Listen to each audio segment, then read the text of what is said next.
I am in the most amazing place in the world. It's called Monkey's House. There isn't a monkey here, but there are dogs in hospice. And we will talk to the phenomenal founder of Monkey's House.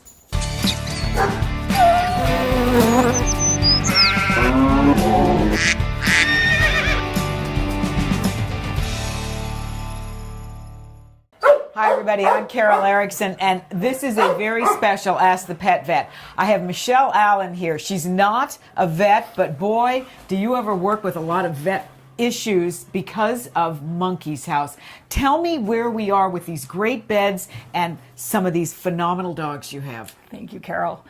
We're in a part of my house that's on the other side of the garage. Some people's houses, they would call it an office. And this is where we put dogs that are quieter, that don't really necessarily want a bunch of little crazy dogs running around.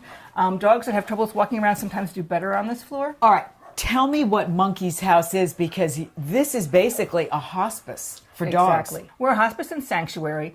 We're based in Burlington County, New Jersey. We specifically pull dogs who are dying, terminal diagnoses, from kill shelters mostly, although we do get them from regular rescues and from non-kill shelters as well. Okay, so they come here. People don't bring their own pets here to die, but you pull them, animals that need their last days made comfortable. Yes. Okay. Yes. Tell me some of the animals that you've got here, like this dog right down here who has this thing around the neck, which I guess is like one of those Elizabethan collars so they don't chew and bite themselves. Yes. So this dog is Harley. We're guessing between 5 and 10 years old. We're thinking all the time that she's younger. She was abandoned in a nearby town. She had a 15-pound mass on her side. And you can see here, I guess, under this, and you can see where she was shaved. Yeah, under this, there's a dressing, and actually Dr. Morgan's going to remove her staples today, but it looks like this. Okay, because you work at Monkey's House with Dr. Judy Morgan, who comes out and helps you with all of these animals, because every dog here, and you've got how many dogs here? 26 at the moment. Okay, they all have some kind of medical issue. Right. Okay. Is that overwhelming for you, just from an emotional standpoint and a work standpoint, to take care of all these dogs that are in hospice, that are dying?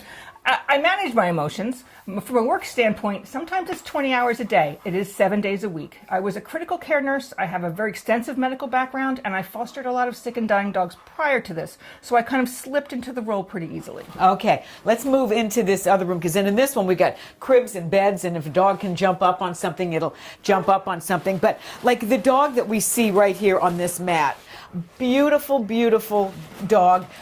Hi, sweetheart. Hi, honey. Yeah. What brought this dog to Monkey's House? She was found as a stray in York County, Pennsylvania, and as the animal control officer brought her in, she had a mass in her mouth spontaneously rupture. They had to rush her to the back and cauterize it. They realized it was a cancer, and they made her rescue only.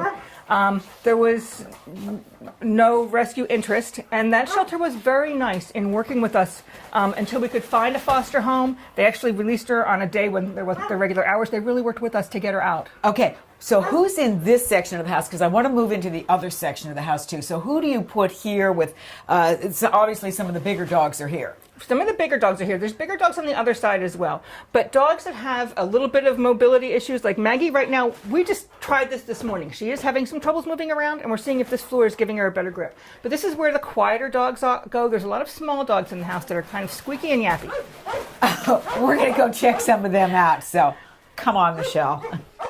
It takes volunteers to run an operation like Monkey's House with all the dogs that you have here in hospice. Absolutely. It takes a good number of volunteers. We have about 52. There's a few of them that work many hours a week and never come out here with behind the scenes work.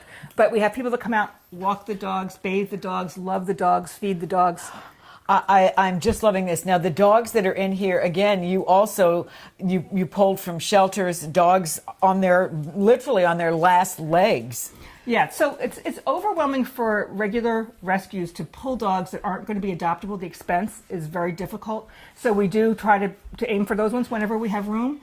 And we'll also, if a rescue pulls one and doesn't realize that it is going to need hospice care and maybe the foster home isn't up to it, or if they're a rescue that really focuses with adoptable dogs, we'll have them transfer in. Okay, and it takes money to run an operation like this to help these dogs. Tremendous amount. How can somebody donate to the cause of all of these animals that don't have their pet parents other than you? So they can go to our website, www.monkeyshouse.org, and it's one word, no punctuation. There's a donate site. We have an Amazon wish list. We're registered with Amazon Smile. Anyone that orders from Chewy the first time, if they designate us as their charity, $20 is sent to us. So there's a lot of ways to help. Okay, and so necessary. All right, well, we're going to be talking more about Monkey's House in Southampton, and we're going to be talking to the vet who takes care of all of these animals. Michelle, you have the biggest heart in the world. Michelle Allen, my hero. Thanks for watching, and we will see you next time on Ask the Pet Vet.